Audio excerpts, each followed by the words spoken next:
Okay, so welcome to Sponsor More Downlines training video number 2. Once again, this is Edward Reformina, author of Pinoy MLM Expose ebook and the creator of Sponsor More Downlines. Again, thank you so much for watching our last video, yung ating training video 1. And maraming salamat din sa mga nag-like and sa mga nag-comments, maraming salamat din. And dun sa mga nag-post ng mga question sa comment box sa baba, maraming salamat din sa inyo. And hindi ko pa nasasagot lahat ng mga tanong, pero I will try my best na sagutin lahat yung mga questions nyo. Once again, in this 3-part video training series, ituturo ko sa iyo yung mga secret sponsoring strategies na nadiskubre at natutunan ko na tumutulong sa akin para makapag-sponsor ng up to 23 direct downlines every single month. Ang pinaka-goal ko sa training series na to is ma-share sa iyo at maituro sa iyo yung ilan sa mga sponsoring strategies na yun, and hopefully is magamit mo din siya sa business na ginagawa mo ngayon para makuha mo yung mga resulta na gusto mong makuha. Okay? Doon sa first video, pinag-usapan natin yung mga common problems na nararanasan ng mga Pinoy networkers. And sa video 1, tinuro ko din sa iyo kung paano ka makakapag-save ng valuable time mo, ng effort at ng pera by learning how to sort out or learning how to pre-qualify your prospects. And dun sa video number 1, binigyan din kita ng ilang mga lines na magamit mo para malaman mo kung qualified ba yung prospects na kinakausap mo. Okay? Dito naman sa video number 2, ang mga pag-uusapan natin ay yung mga common MLM myths, number 1 challenge yung mga Pinoy networkers, and tuturo ko din sa iyo kung paano mo sasagutin yung top 3 most common MLM objections. Okay? So, una natin pag-usapan ay yung common myths o yung mga maling akala ng mga networkers. Ito yung mga myths na pinaniniwalaan ng mga Pinoy networkers na pumipigil sa kanila para maging successful at para magkaresulta. Okay, ano yung mga myths na yun? Una, hindi ako makapag-sponsor dahil wala pa akong resulta o hindi pa ako kumikita. Madalas mong maririnig to sa mga networkers. Kadalasang marinig mo sa kanila is hindi ako makapag-recruit, hindi ako makapag-sponsor, o wala pa akong downlines kasi hindi pa ako kumikita o kaya wala pa akong resulta. Isa to sa mga myth na pinaniniwalaan ng mga networkers, kaya madalas mo itong maririnig sa kanila. Okay? Pangalawang myth is maraming tao ang negative ang tingin sa network marketing. Karamihan ng networkers ang nasa isip nila, lahat ng taong kinakausap nila ay negative. Lahat ng kamag-anak nila ay negative sa network marketing. Okay? Isa yan sa mga myth na pinaniniwalaan ng mga networkers. Pangatlo, hindi ako makapag-recruit dahil hindi ako magaling mag-convince. Ito, isa to sa madalas na marinig mo sa mga, even in my team, my personal team, tsaka sa mga networkers na from other companies na nakakausap ko, madalas ko narinig ito. Karaniwang sinasabi nila ay, hindi ako nahihirapan ako sa business ko, hindi ako makapag-sponsor kasi hindi ako magaling mag-convince. Okay? So, ito yung tatlong maling akala or common myths na pinaniniwalaan ng mga networkers. Mamaya babalikan natin itong mga common MLM myths na to, pero ngayon, gusto ko munang ipakita sa iyo yung ginawa ko couple of weeks ago. Basically, nag-survey ako sa 1,000 mahigit na Pinoy network marketers from different MLM company. At doon sa survey na yon, may tanong na, ito, ano yung pinakamadalas na objection na nakuha mo mula sa mga prospect mo? Okay, ito yung mga nagisagot nila. Ang pinakamataas na sinabi ng mga Pinoy networkers na kadalasan natatanggap nila mga objections sa ito, wala akong pera. Okay, 21%. And pumangalawa is yung pyramiding ba yan, which is 18%. And pumangatlo, na pinakamadalas na nakukuha nilang objections is ito. Magkano na bang kinita mo dyan? O magkano na bang kinikita mo dyan? Parang ganun. Kung titignan mo yung resulta dito sa survey na to, makikita mo na related yung mga objections na natatanggap ng mga Pinoy networkers dito sa mga common MLM myths na pinaniniwalaan ng karamihan networkers. Okay? For example, ito. Hindi ako makapag-sponsor dahil wala pa akong resulta. Kaya iniisip ng mga networkers na totoo to dahil kadalasan na tinatanong sa kanila ng mga prospects ay yung objection na magkano na bang kinita mo dyan. Pwedeng ganito yung nangyari. May prospect kang kinakausap, in-explain mo sa kanya yung opportunity o kaya dinala mo siya sa opisina niyo para panoorin yung BOM. Ngayon, after niyang ma-explainan, nagtanong siya sa'yo, nagbigay siya ng objection na magkano na bang kinikita mo dyan. Ngayon, kung bago ka pa lang, normal lang na syempre, maliit pa lang or wala ka pang kinikita. At posible din na hindi mo pa alam kung paano sagutin ng tama ang ganitong klase ng objection. Ngayon, kung hindi siya sumali, ang magiging thinking mo ngayon, ang papasok ngayon sa isip mo, ay hindi siya sumali kasi hindi pa ako kumikita. Ay hindi siya sumali kasi maliit pa lang yung kinikita ko. Ay hindi siya sumali kasi wala pa akong resulta. Okay na gets mo? Yung pangalawa, tingnan natin. Maraming tao ang negative ang tingin sa network marketing. Posible din na may prospect kang kinakausap na explainan mo na siya. And then, nagbigay siya ng objection na pyramiding ba yan? Ngayon, kung hindi mo alam sagutin ng tama tong objection na yan, hindi mo siya mapapasali. Ngayon, ang thinking mo ngayon, ang iniisip mo ngayon, naku, ang daming negative sa network marketing. Lahat ng kinakausap mo negative sa network marketing. Pero ang totoo, hindi mo lang alam sagutin yung objection na yun ng tama. Pangatlo, itong wala akong pera. See, dito sa Common MLM Meets, hindi ako mapag-recruit dahil hindi ako magaling mag-convince. Possible na may prospect ang kausap, sinabi niya na wala akong pera. Maganda yung opportunity, pero wala akong pera. Ngayon, dahil wala siyang pera, hindi mo siya napasali. Posibleng pumasok sa isip mo na hindi ko siya napasali kasi hindi ako magaling mag-convince. Ganun. So, related itong mga common MLM objections na to doon sa common MLM myths na pinaniniwalaan ng mga networkers. Ibig sabihin, walang katotohanan itong mga paniniwala na to, itong mga myths na to, kaya nga myth, di ba? Dulot lang to ng mga objections na madalas itanong sa ating mga networkers. Okay? Itong mga myths na to, dulot lang yan ng mga objections na hindi alam sagutin ng tama. Kung isa ka sa mga networkers na dating naniniwala dito sa mga yan, I'm here to tell you na walang katotohanan ng mga yan. Ang kailangan mo lang gawin ay alamin kung paano sasagutin yung mga objections na nagdudulot nitong mga maling paniniwala na to. Number 1 challenge ng mga networkers ay yung mga prospect objections. So, sa mga challenge nila ay yung mga objections na binabato at binibigay sa kanila ng mga prospects na kinakausap nila. Dahil sa mga objection na yun, kadalasan nagkakaroon sila ng maling paniniwala, nagkakaroon sila ng maling beliefs about sa network marketing business nila. Ang solusyon para ma-solve yung challenge na yun is to master handling objections.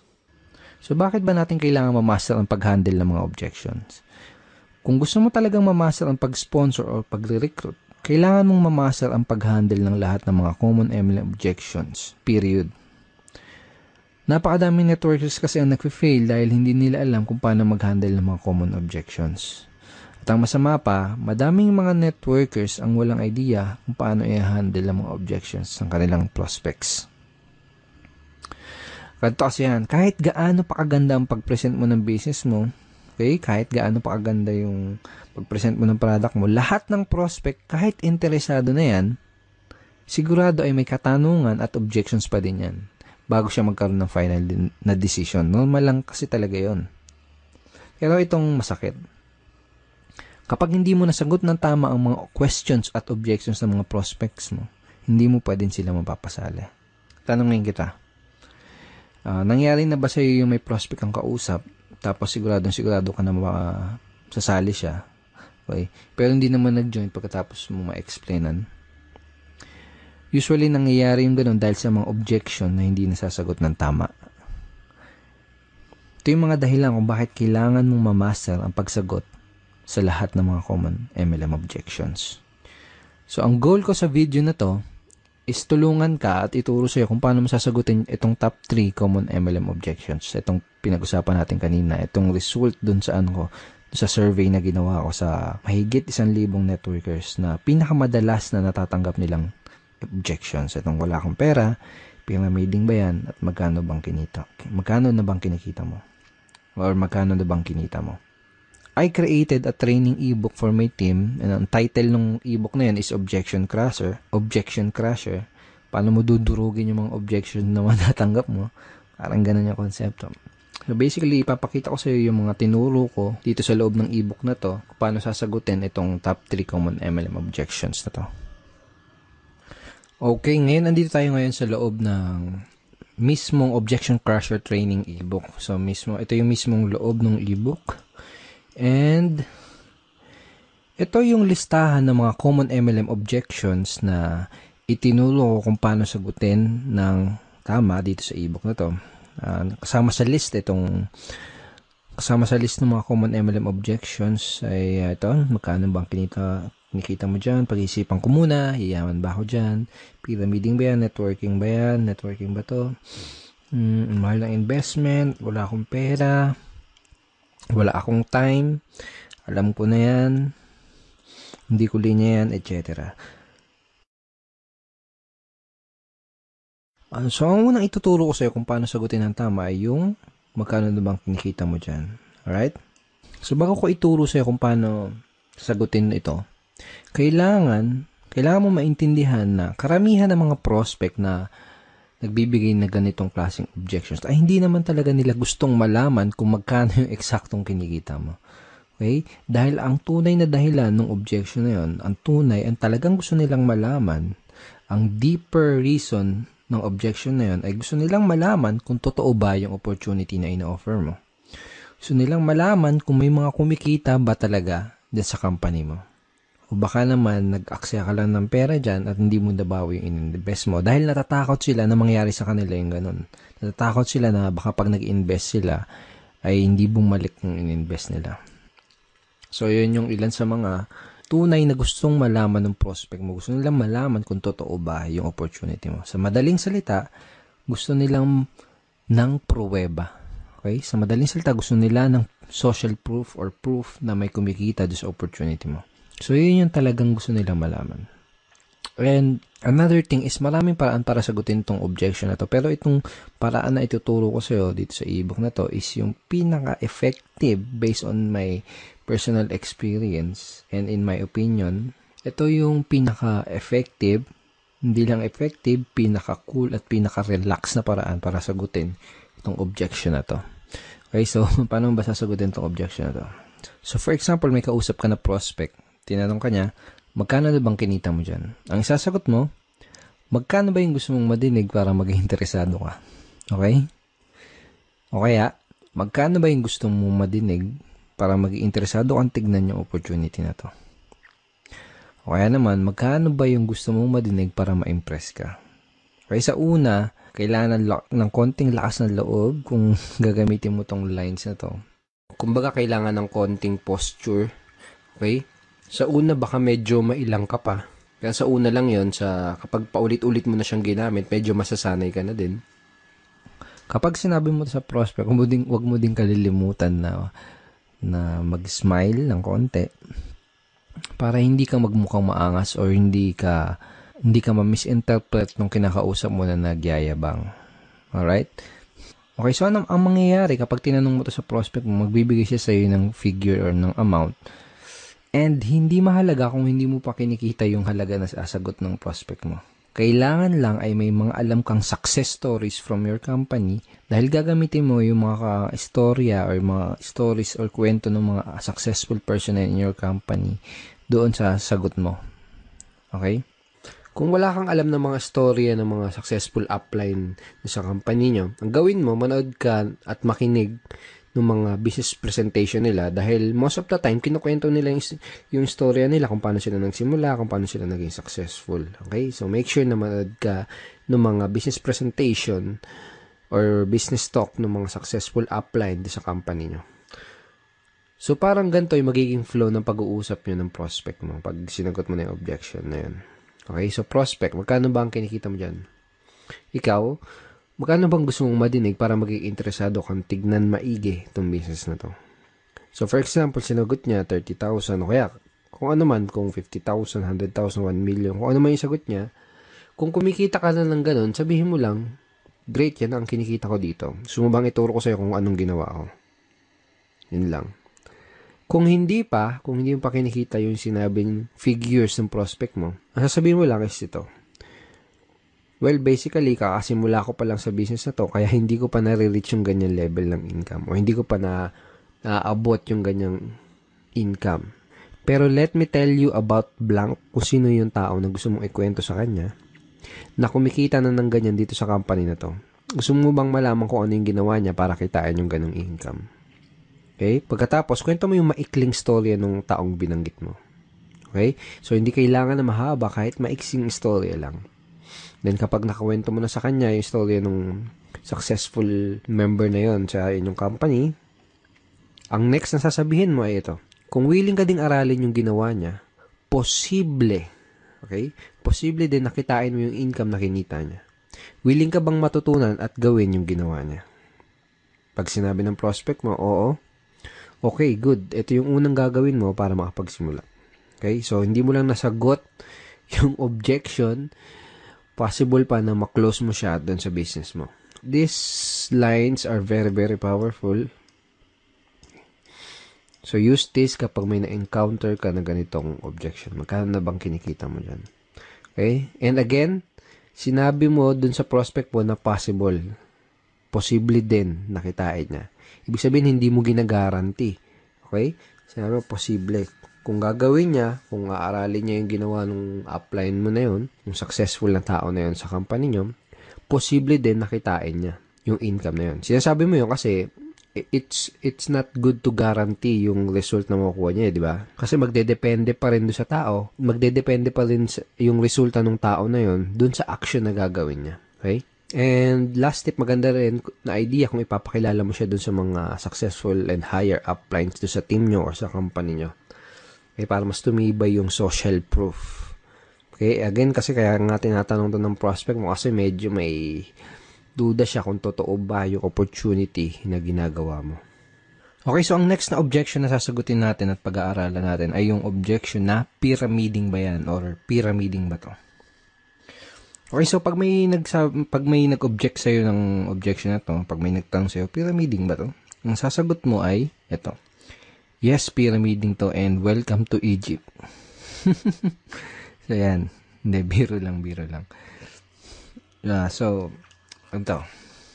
So, madami din paraan para sagutin tong objection na to, pero itong ituturo ko sa'yo, yung isa sa pinakamadali, at pinakamadali, lalo na kung nagsisimula ka pa lang, and pinaka-enjoyable na paraan kung paano sagutin tong objection na to. So, for example, sabi sa'yo ng prospect mo is, pyramiding ba to? Tinanong niya. Sasagutin mo din siya ng tanong. Okay? Isa sa mga natutunan ko is, one of the best way to answer objections is to answer it with questions. Kumbaga, tanungin mo yung tanong nila. Okay? So, for example, in this objection, tinanong niya, pyramiding ba to? Tatanungin mo, ano ibig mo sabihin? Yung mga illegal? Okay? So, medyo ganun yung tono dapat. Parang patanong. Ano ibig sabihin mo? Yung mga illegal? Pag sinabi ng prospect na, ano yun? Yung tipong nangangako na mag-i-invest ka lang tapos dodoble yung pera mo kahit wala kang gawin? Sabihin ng prospect mo, Then, sabihin mo, yung mag-i-invest ka lang ng pera tapos wala kang makukuha ng produkto. Basta sabi nila, kikita lang yung pera mo. Sabihin ng prospect mo, Then, itatanong mo sa kanya, ganun ba yung hinahanap mo? Ganun ba ang hinahanap mo? Natural, isasagot ng prospect is hindi. Okay? Pag sinabi niya hindi, ito sasabihin mo, okay, that's good, dahil kabaligtaran ito nun.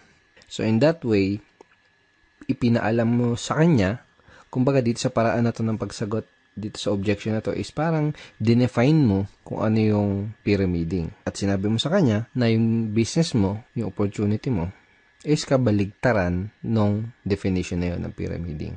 Of course, I'm assuming and dapat napakita mo na din sa kanya yung mga legal documents na magpapatunay na legal nga yung company nyo. Pero kaya ako tinuro sa iyo yung ganitong paraan is mostly kasi ng mga prospect mo na magbibigay ng gantong klase ng objections ay yung mga tao na hindi educated or walang idea sa difference o pagkakaiba ng pyramiding kumpara sa legitimate network marketing opportunity. So, mas magkakaroon ng sense sa kanila yung ganitong simpleng conversation lang. Okay, so use this simple objection handling script next time na may prospect na magtatanong sa'yo ng pyramiding ba to or pyramiding ba yan. Now, ang susunod na objection ay yung wala akong pera. Ang unang kailangan mong maintindihan ay may dalawang klase ng prospect na nagsasabi ng ganitong klaseng objection. Yung isa ay yung wala talagang pera at yung isa naman ay yung mga nagpapalusot lang. Okay?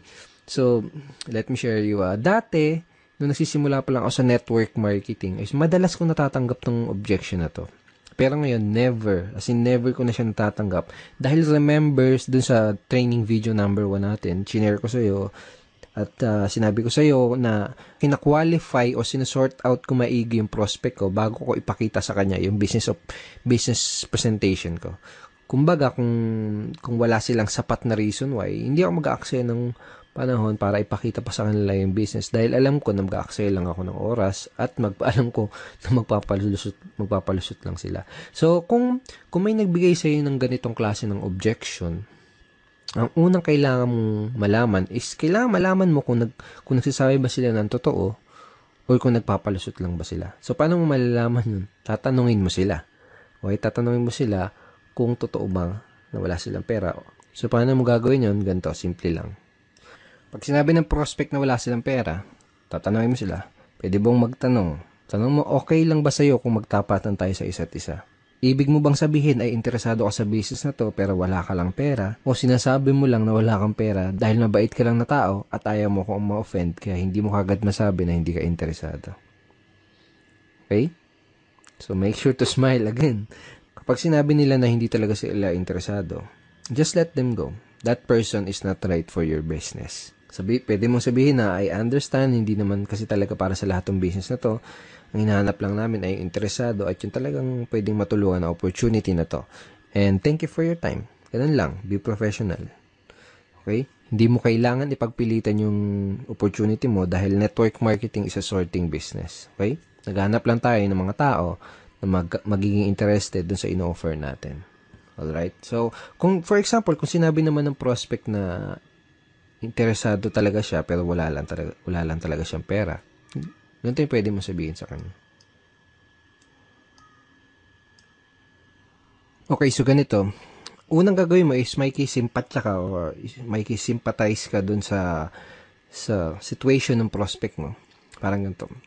Naintindihan ko yung sitwasyon mo. Nung una ko nakita tong business na to, ganyan din yung sitwasyon ko at ganyan din yung sinabi ko. Wala akong pera. Pero na-realize ko, kung wala akong gagawin na paraan at kung wala akong gagawin bago, wala din mangyayaring bago. Kung 5 years ago, sinasabi ko yung salitang wala akong pera, malamang 5 years from now ay paulit-ulit ko pa din sasabihin yung salitang wala akong pera. Kaya ang ginawa ko, gumawa ako ng paraan. Tapos, ikwento mo sa prospect mo kung ano yung ginawa mo paraan para makapag-start ng business. Well, obviously, sasabihin mo sa prospect mo to kung medyo ganito yung nangyari sa'yo bago ka magsimula ng network marketing business mo.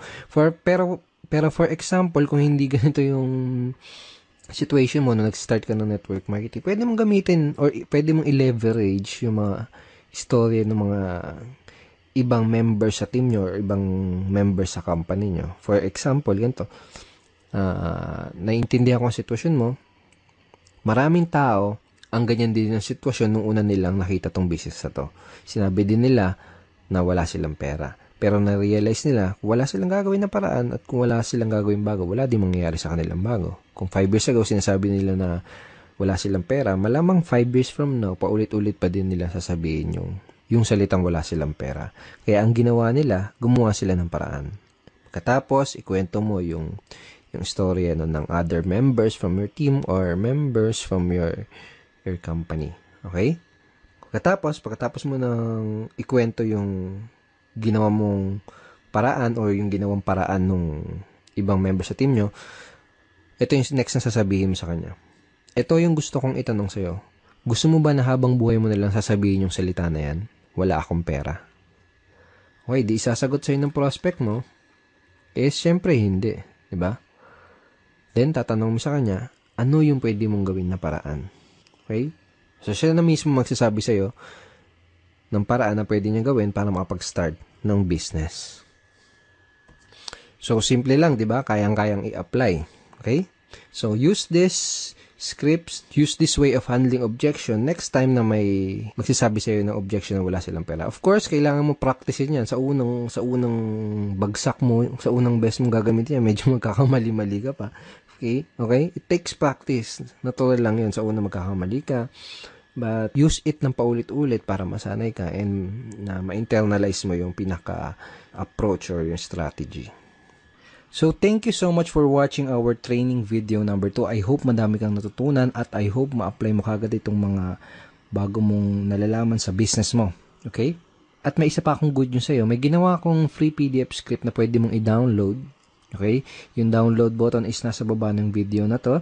So, download mo yan. Basically, nakalagay din sa PDF script na yan yung mga objection handling script na pinag-aralan natin dito sa video training number 2. So, download mo yan para ma-review mo palagi yung mga tinuro ko sa yung bago. Sa next training video natin, sa training video number 3, ang mga pag-uusapan natin na ito. Pag-usapan natin yung most important skill na kailangan mong matutunan as a network marketer or MLMer and a direct seller. At yun ay ang closing skill. Okay? And ituturo ko din sa iyo, bibigay ko sa iyo yung super effective closing line na ginagamit ko to sponsor up to 4 downlines in 1 day. Okay?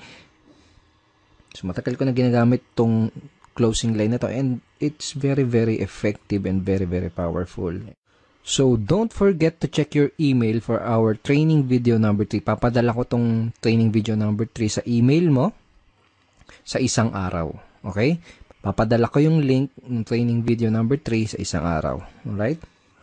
At kung hindi mo pa nakiklik yung like button sa baba ng video na to, please click like and wag mo din kakalimutan na mag-comment at kung may katanungan ka, kung may any questions ka, i-post mo lang dun sa comment box below this video and I will try my best na sagutin yan personally. Alright? Once again, Edward Reformina here and thank you so much and see you in our training video number 3. Bye-bye.